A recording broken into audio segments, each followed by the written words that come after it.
د هند او امریکا خبرداری طالبانو ته. د امریکا او هند ولسمشران وایي طالبان دې د ښځو او نجونو حقونو ته درناوی وکړي.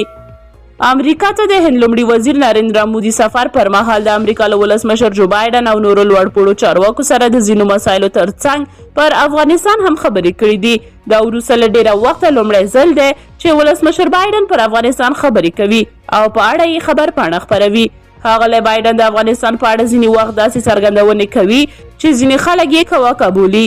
ښاغلي مودي د پنجشنبې په ورځ سپینې ماڼۍ کې له ولسمشر جو بایډن سره لیدلي او د ښه راغلاست غونډه یې ورته جوړه کړې وه.